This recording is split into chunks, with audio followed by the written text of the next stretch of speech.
صفحے کے شروع سے لائن نمبر 2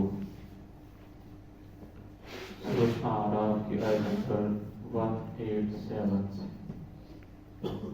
اعوذ باللہ من الشیطان الرجیم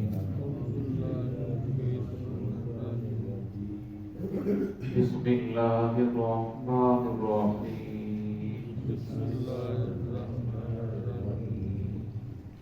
قل لا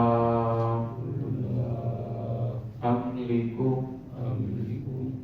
لنفسي نفعا ولا ضرا إلا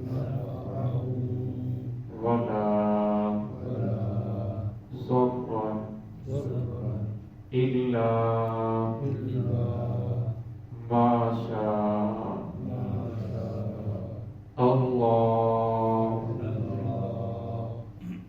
ولو كنت أعلم الغيب لاستكثرت من الخير وما مسني السوء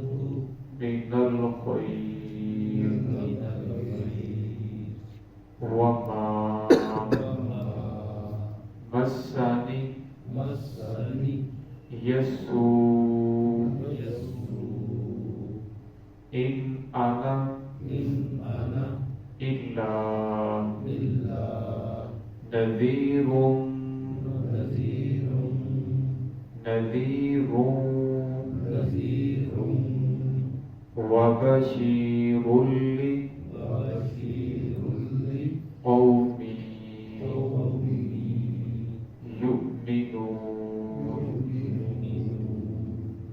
يؤمنون. بسم الله الرحمن الرحيم قل لا أملك لنفسي نفعا ولا ضرا إلا ما شاء الله ولو كنت أعلم الغيب لاستكثرت من الخير وما مسني السوء إن أنا إلا نذير وبشير لقوم يؤمنون. قل لا أملك لنفسي نفعا ولا ضرا کہہ دیجئے اے پیغمبر صلی اللہ علیہ وسلم کہہ دیجئے کہ نہیں ہوں میں مالک لنفسی اپنے نفس کے لیے نفعا ولا ضرا نفع کا اور نہ نقصان کا الا ما شاء اللہ مگر وہ جو اللہ رب العزت کی ذات چاہے وَلَوْ كُنْتُ أَعْلَمُ الْغَيْبِ اور اگر میں جانتا ہوتا غیب کو لَسْتَكْثَرْتُ مِنَ الْخَيْرِ تو میں جمع کر لیتا اپنے لیے بہت ساری اچھائیاں بہت ساری خیریں وَمَا مَسَّنِيَ السُّوءُ اور نہ پہنچتی نہ چھوتی مجھے کوئی تکلیف إِنْ أَنَا إِلَّا نَذِيرٌ مُبِينٌ نہیں ہوں میں مگر خبردار کرنے والا وَبَشِيرٌ لِقَوْمٍ اور خوشخبری دینے والا ایسی قوم کو یؤمنون جو ایمان لانے والی ہے.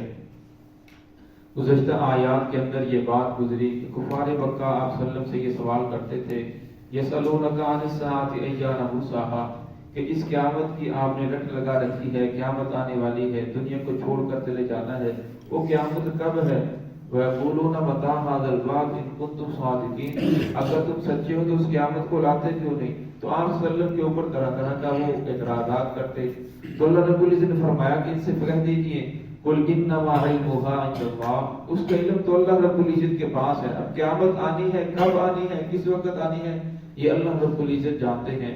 اور فرمایا وَلَٰكِنَّ أَكْثَرَ النَّاسِ لَا يَعْلَمُونَ لیکن اکثر لوگ پھر بھی جانتے نہیں ہیں سمجھنے کے لیے تیار نہیں ہیں. آگے والی جو آج ہم نے آیت پڑھی اس آیت کے اندر اللہ رب العزت نے آپ صلی اللہ علیہ وسلم سے اپنے بارے میں اعلان فرمایا کہ ان سے کہہ دیجیے قُلْ لَا أَمْلِكُ لِنَفْسِي نَفْعًا وَلَا ضَرًّا میں تو اپنی ذات کے لیے نفع نقصان کا مالک نہیں ہوں الا ما شاء اللہ مگر وہ جو اللہ رب العزت کی ذات چاہے. آگے فرمایا وَلَوْ كُنْتُ أَعْلَمُ الْغَيْبَ اگر میں غیب کو جانتا ہوتا لَاسْتَكْثَرْتُ مِنَ الْخَيْرِ تو فرمایا پھر تو میں اپنے لیے بہت ساری اچھائیاں جمع کر لیتا دنیا کے اندر کوئی تکلیف مسائل پریشانیاں نہ آتی. حالانکہ آپ صلی اللہ علیہ وسلم کے چچا حضرت حمزہ رضی اللہ تعالیٰ کو جس وقت شہید کیا گیا تو آپ صلی اللہ علیہ وسلم نے فرمایا کہ میں اپنے چچا کے بدلے میں 70 لوگوں کو شہید کروں گا. تو اللہ رب العزت شہید اتنا بے دردی سے کیا گیا تھا آپ کے ناک کان جو تھے ہاتھ پاؤں کاٹ لیے گئے ہونٹ کاٹ دیے گئے کلیجہ نکال کر لے گئے دل نکال کر لے گئے اور بہت زیادہ مسئلہ کیا گیا. تو آپ صلی اللہ علیہ وسلم نے فرمایا کہ اب میں اپنے چچا کے بدلے میں 70 لوگوں کو قتل کروں گا. پھر اللہ رب العزت کی طرف سے آیا کہ آپ اگر قتل کرنا چاہتے ہیں تو ایک کے بدلے میں ایک کو ہی قتل کریں, اگر آپ معاف کر دیں تو یہ تو بہت بڑی اجر کی بات ہے. تو پھر آپ صلی اللہ علیہ وسلم نے معاف کر دیا. اسی طرح غزوہ احد کے اندر آپ صلی اللہ علیہ وسلم کے 70 صحابہ اکرام کو شہید کیا گیا. آپ صلی اللہ علیہ وسلم کے دندان مبارک شہید کیے گئے, چہرہ انور زخمی کیا گیا. آپ صلی اللہ علیہ وسلم کے پاس ایک لشکر آیا جو مختلف قبائل کے سردار تھے, اور آ کر کہنے لگے میں فلاں قبیلے کا سردار ہوں. وہ کہتے ہیں میں فلاں قبیلے کا سردار ہوں, لہذا ہمیں دین کی بڑی طلب ہے, دین سیکھنا چاہتے ہیں.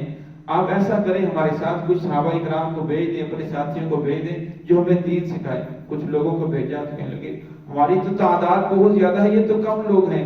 تو آپ صلی اللہ علیہ وسلم نے 70 صحابہ اکرام کو ان کے ساتھ بھیجا کہ جاؤ ان کے علاقے میں چلے جاؤ, انہیں جا کر دین سکھاؤ. اب وہ جہاں ان سے چلے بیر معونہ کے مقام پر پہنچے, تو وہاں جا کر جب وہ اپنے علاقے قریب پہنچے انہوں نے ان 70 صحابہ اکرام کو شہید کر دیا. تو آپ صلی اللہ علیہ وسلم ایک مہینہ تک مسلسل فجر کی نماز میں ان کے لیے قنوت نازلہ پڑھ کر بددعا کرتے رہے. اور اسی طرح جس وقت 7 ہجری میں اللہ رب العزت نے خیبر کو فتح فرمایا, تو خیبر کے جو یہودی تھے ان کو وہاں سے نکال دیا گیا. جب وہاں سے نکالا گیا تو یہودیوں کو بڑا صدمہ ہوا, مرد عورتیں بچے اور جو تھے ان کا بڑا صدمہ تھا. اب وہ جانتے تھے کہ اسلام کے ساتھ ٹکر لینا تو یہ تو ہم بچ نہیں سکیں گے. اب وہ خفیہ طور پر تدبیریں کرتے تھے نعوذ باللہ محمد الرسول اللہ صلی اللہ علیہ وسلم کو ختم کرنے کی. ایک عورت آپ صلی اللہ علیہ وسلم کے پاس آئی, وہ یہ جانتی تھی کہ آپ صلی اللہ علیہ وسلم کسی کی دعوت نہیں ٹھکراتے. تو آ کر کہنے لگی کہ یا رسول اللہ میں آپ کا کھانا بنانا چاہتی ہوں, اگر آپ قبول فرما لیں. آپ صلی اللہ علیہ وسلم قبول فرما لیا. پھر فرمایا یہ جو آپ کے ساتھ بیساتی بیٹھے ہیں انہیں بھی ساتھ لے آنا. آپ صلی اللہ علیہ وسلم فرمایا کہ ٹھیک ہے. اس نے کھانا تیار کیا, بکری کو ذبح کیا, اور پھر جب گوشت بنایا تو اس کے اندر زہر کو ملا دیا. آپ صلی اللہ علیہ وسلم جو صحابہ اکرام آپ کے ساتھ تھے جب وہاں پہنچے, حضرت بشر رضی اللہ تعالیٰ عنہ, بشر بن برا, انہوں نے جب ایک لقمہ لیا تو وہیں وہ تڑپ کر ان کی جان واقع ہو گئی. تو رسول اللہ صلی اللہ علیہ وسلم نے ایک لقمہ اٹھایا جو بوٹی کو منہ کے اندر ڈالا, تو حدیث پاک میں آتا ہے, مسند دارمی کی روایت ہے, وہ بوٹی بول پڑی کہ مجھے نہ کھائیں میرے اندر زہر ملا ہوا ہے. اور فرمایا جو بوٹوں کو زہر لگا تھا, جو زبان کو لگا تھا, جب آپ صلی اللہ علیہ وسلم کا آخری وقت آیا, بخاری شریف کی روایت ہے, رسول اللہ نے فرمایا کہ عائشہ جو اس یہودیہ عورت نے اس وقت مجھے زہر دیا تھا اس کی آج مجھے تکلیف ہو رہی ہے, اس کی وجہ سے میری انتڑیاں جو ہیں وہ کٹ رہی ہیں. تو فرمایا آپ صلی اللہ علیہ وسلم نے پھر اس کے بعد مختلف روایات ہیں, دارمی کی جو روایت ہے اس کے اندر آیا کہ پھر رسول اللہ صلی اللہ علیہ وسلم نے اس عورت کو سولی پر لٹکانے کا حکم دیا, کیونکہ اس کی وجہ سے صحابی رسول حضرت بشر رضی اللہ تعالیٰ عنہ کی موت واقع ہو چکی تھی, وہ شہید ہو چکے تھے. اسی لیے علماء لکھتے ہیں کہ اللہ رب العزت نے آپ صلی اللہ علیہ وسلم کو شہادت کا مرتبہ بھی عطا فرمایا, کیونکہ کسی کو زہر دے دیا جائے اور وہ اس کی جان چلی جائے تو فرمایا یہ بھی شہادت کا درجہ ہے. تو یہاں صلی اللہ علیہ وسلم نے فرمایا کل املک لنفسی, کہ میں اپنے لیے نفع نقصان کا مالک نہیں ہوں, الا ماشاء اللہ, مگر وہ جو اللہ رب العزت کی ذات چاہے. ولو كنت اعلم الغیب, اگر میں غیب کو جانتا ہوتا, میں یہ دعویٰ نہیں کرتا کہ میرے پاس جو ہے وہ سونے کے خزانے ہیں, میرے پاس باغات ہیں, محلات ہیں, پر میں یہ تو اللہ رب العزت کا کام ہے.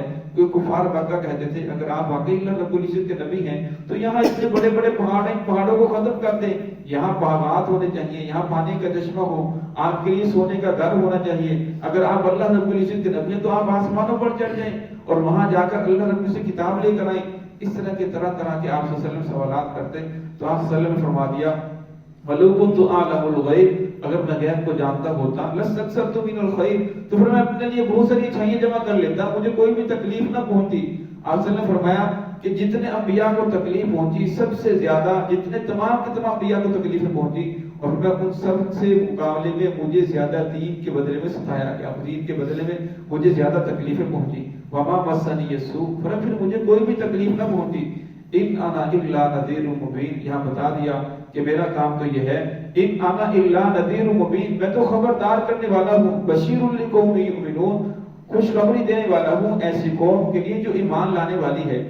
اب فرمایا دنیا کے جتنے بھی ٹی وی چینل ہیں وہ ہمیں یہ تو دکھاتے ہیں کہ چائنا کے اندر یہ واقعہ ہو گیا, وہاں سیلاب آ گیا, وہاں یہ ہو چکا ہے, ہم یہاں بیٹھ کر وہاں دیکھ رہے ہیں, امریکہ میں یہ ہو رہا ہے, یہاں بیٹھ کر وہاں دیکھ رہے ہیں. لیکن کوئی ٹی وی چینل, کوئی ایسا نیٹ ورک ہمیں یہ نہیں بتا سکتا کہ ہم جو کام کر رہی ہیں دنیا کے اندر نیکی کا یا برائی کا, بننے کے بعد قبر میں کس چیز کے ساتھ واسطہ پڑے گا، برزخ میں کس چیز کے ساتھ واسطہ پڑے گا، لیکن محمد رسول اللہ صلی اللہ علیہ وسلم نے اس دنیا میں بیٹھ کر ہمیں دوسری دنیا کے بارے میں بتایا کہ اگر یہ تمہارے اعمال رہے سیدھے راستے کے اوپر نہ آئے پھر تمہارا ان چیزوں کے ساتھ واسطہ پڑے گا۔ اور میرا تو کام یہ ہے کہ میں تمہیں بتا دوں، تمہیں خوشخبری دوں جو نیک اعمال کرنے والے ہیں۔ فرمایا یہ دنیا کی مشقت ہے، زندگی ختم ہو جائے گی، آخرت کے ہمیشہ ہمیشہ کی نعمتیں ہیں۔ آپ صلی اللہ علیہ وسلم کی حدیث ہے الدنیا سجن المؤمن و جنت الکافر، دنیا جو ہے مومن کے لیے قید خانہ ہے۔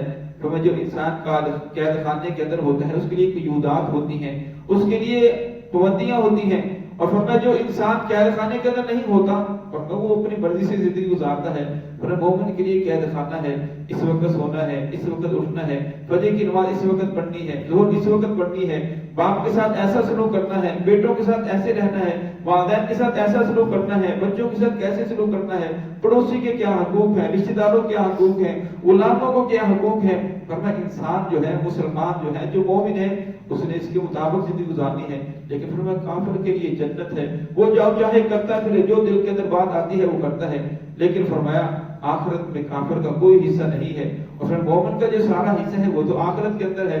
تو اس لیے اللہ رب العزت نے یہاں اعلان، آپ صلی اللہ علیہ وسلم یہاں اعلان فرما دیا کہ میں تو خوشخبری دینے والا ہوں، خبردار کرنے والا ہوں کہ ان کاموں سے بچ جاؤ ورنہ عذاب کے ساتھ سابقہ پڑنے والا ہے، واسطہ پڑنے والا ہے، اور یہ کام کرنے شروع کر دو۔